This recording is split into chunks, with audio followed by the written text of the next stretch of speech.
before I hop into this video, let me just make it clear that I do not support vivziepop for reasons that I won't go into, so please don't bombard me with questions in the comments about it.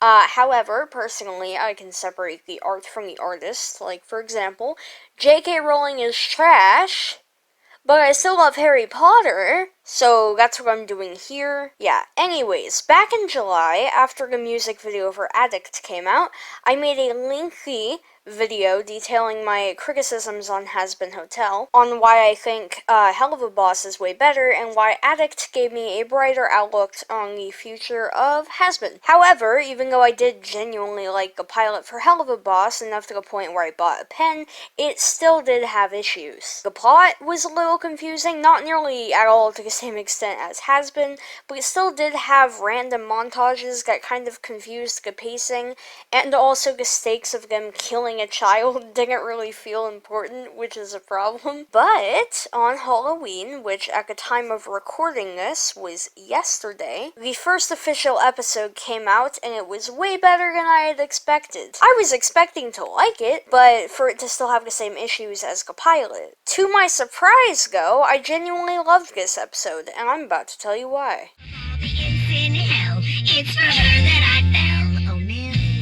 For this chunk of the video, I'm going to do what I did in my Has-Been video, and just recap the episode and tell my thoughts as we go along. We start off with a flashback sequence of a new character, and basically why she ended up in hell. We see that she is a school teacher, and her students are singing a song. Basically, it's just morning bell work stuff, but in song form. The song is pretty much like every song in Has-Been. It's not bad, per se, but it's not very memorable, especially as somebody who has seen cartoons with genuinely good songs, like in Kipo and Steven Universe. The bad kid, implied by the dunce hat, and the fact that he's sitting in the corner, mentions that it's the teacher's husband's birthday, causing the teacher to abruptly end the song because she forgot it was his birthday and never got him anything. A kid suggests that they all call him as a surprise, so they do, only to see that he's having sex with another woman. This is the moment that the teacher shuts down, so angry that when a child tries to bring her to her senses,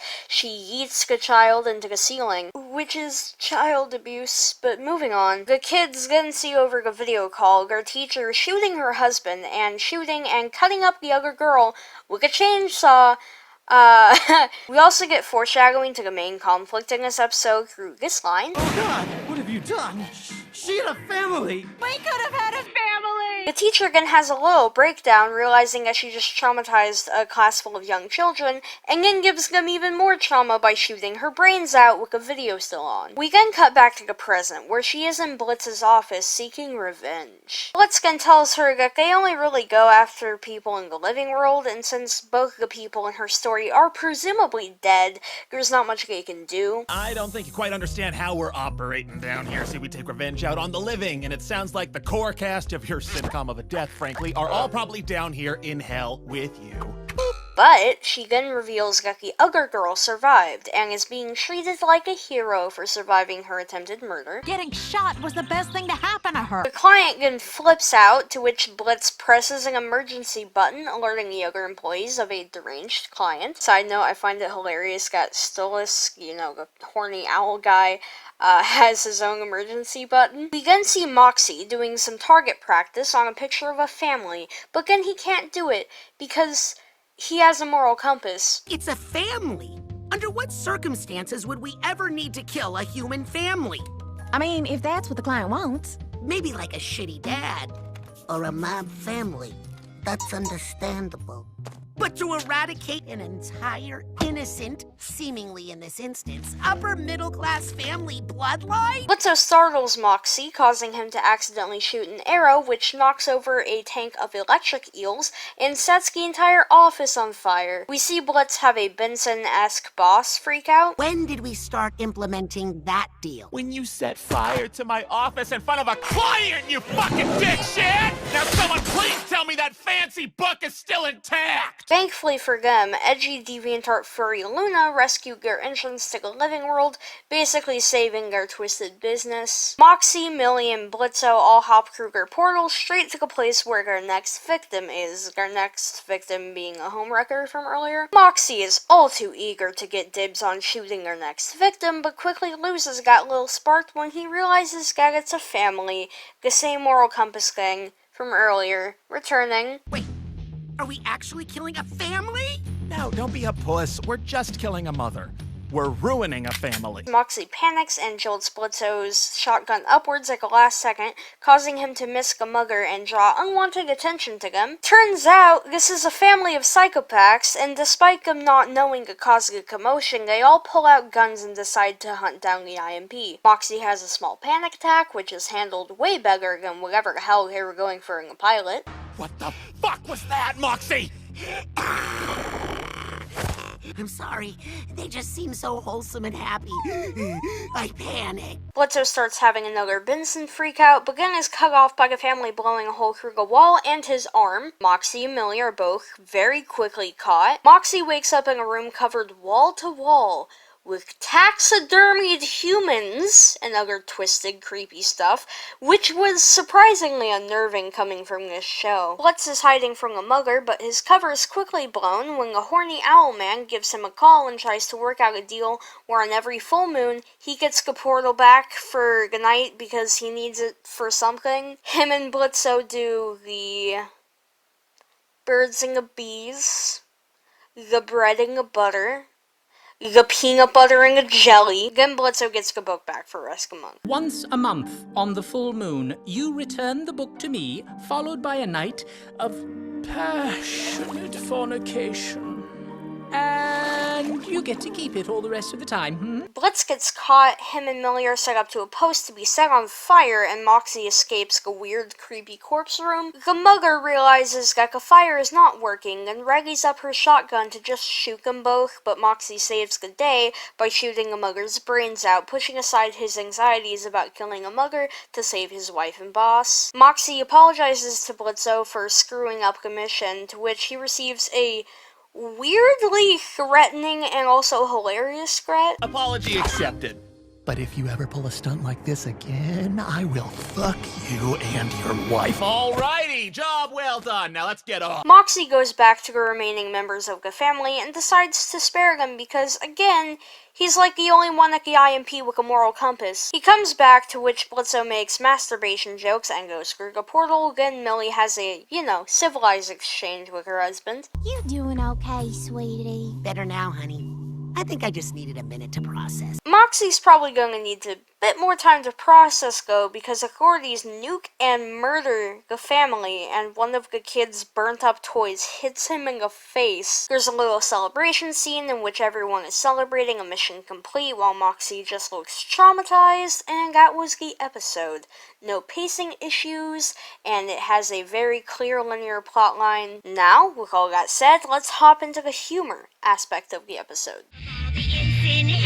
It's for her that I fell. Oh man. My main issue with Has-Been was that it relied way too much on inappropriate and offensive humor, and while the Helluva pilot was much better, it still relied a bit too much on offensive humor. As I stated then, it's not that the jokes were not funny. I found most of the jokes in both of them funny. The issue was more that there was way too much saturation on those specific types of jokes, not much variety in the types of jokes, and just overall, it was a lot. Another pleasant surprise for me was that this episode toned it way down. It's overall a much more mature episode than the pilot, but even besides that, the sense of humor is way better. Because not every other scene is a joke or a humorous montage, when there is jokes, it's way funnier. And a lot of it is more subtle bits of comedy that you might not even pick up on, but when you linger on it, it's actually pretty funny background gags, like a kid in a dunce hat dancing while sitting in a stool being mostly blocked by the door, or the emergency buttons I mentioned earlier. The inappropriate jokes are still in there, but they work way better, especially in Stolas' case, because there isn't a solid 30 seconds of him announcing his sexual fantasies about Blitzo, instead having that be background noise while the actual plot happens. Blitzo has great comedic timing and is overall just really funny. You're so gross! Aw, stop it. I get enough of that from my therapist. Luna's really emo, edgy sense of humor is actually funny and not just random offensive humor that isn't even clever. All in all, it's just way funnier than a pilot because of the types of jokes they use, leaning more into dark jokes rather than offensive ones, and because it's not trying to be funny every 2 seconds. Now I'm gonna talk about the characters and how they were portrayed in this episode. In hell, it's for her that I fell, oh man. Let's start with Blitz. In the pilot, he was kind of a jerk and a bad boss who was very bad at running his business. In this episode, he's very reminiscent of Benson from Regular Show, as I've said multiple times, being a very angry boss and having full-blown yelling sessions over Moxie's mess-ups, big or small. But, on the flip side, he's pretty good at his job now. It's very different from a pilot version of him, but honestly I like it a lot better. It's always interesting to see how some characters change from pilot to show. Sometimes they don't change much, like Tulip from Infinity Train or most of the characters from Steven Universe. But on the flip side, sometimes they change a lot, like Blitzo. Hell, even on my own show, my character Todd changed a lot from pilot to show, being outwardly angry and aggressive towards Sean in a pilot to being more reserved and calm in the show. Overall, Blitzo has gone from being a little bit annoying to rivaling Moxie for the place as my favorite character. Speaking of which, let's talk about Moxie. He also changed a lot, once again for the better. He was already my favorite character in the pilot, and he just got even better. In the pilot, he had a lot of anger issues and was very obsessively trying to keep everyone in line. In this episode, he ditches the whole keeping people in line thing, which I appreciate because that was the one thing I genuinely disliked about him in the pilot. I found it annoying. He also replaces all the anger with fear, which, as weird and kind of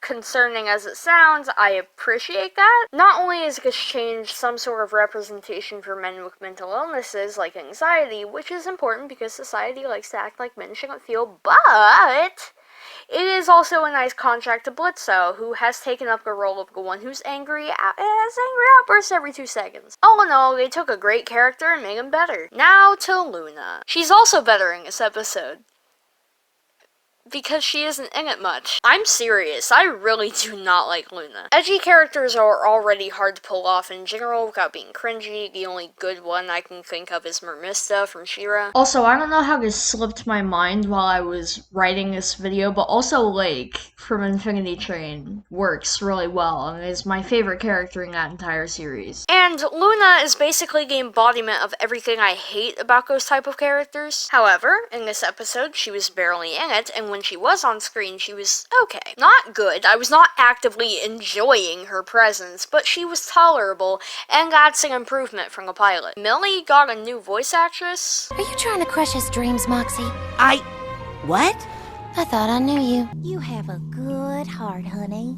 Just a fuzzy head. Honestly, I prefer her voice in the pilot, and I'm not sure why they changed it, because that VA is still on the team as Luna, but that's just a small personal opinion and overall doesn't really affect her character much. Anyways, I'm gonna be fully honest, Millie is pretty forgettable for me. She's not a bad character or anything, she's perfectly fine, but she's just not very rememberable. In the pilot, she was just kind of there to calm down Moxie every 2 seconds, and pretty much served the same purpose in this episode, so not really much to say. Stolas once again serves as the really overly horny character that annoys Blitzo with his explicit flirting. He also had a voice change. Here's a political candidate causing trouble up on Earth for a few of my associates.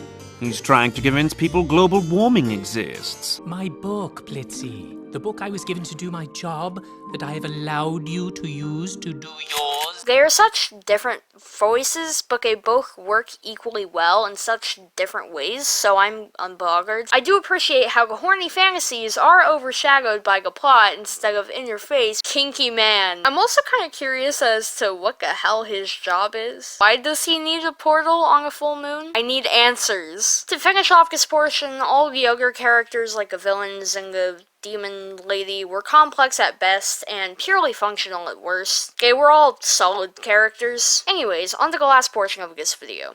In hell, it's for her that I fell. Oh man.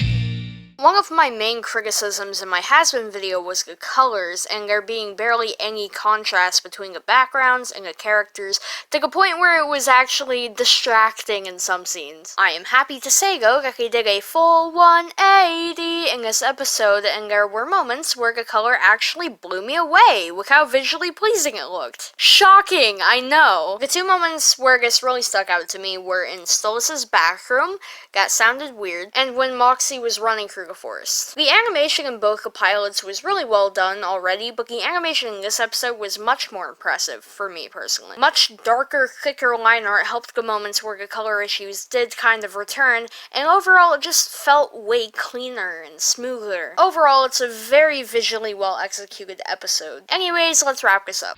In hell, it's for her that I fell. Oh man. To summarize, they took an already pretty good show and fixed a lot of its issues, making it better. They improved all the characters except Millie, who was just kind of the same. They improved the comedy, and they improved the visuals. They took a pilot I just kind of liked, and made it into something I actually care about, and I'm excited to see where it goes in the future. Might try to get a bit more invested in the fandom, but not gonna lie, it scares me. If you enjoyed this video, please consider subscribing and hitting the bell, so you're notified, you know, the bell thing that's there that everyone always tells you to do. Hit it if you want. I'm not gonna stop you. Farewell. Oh, Millie, she's the queen. It's like a dream when I hear her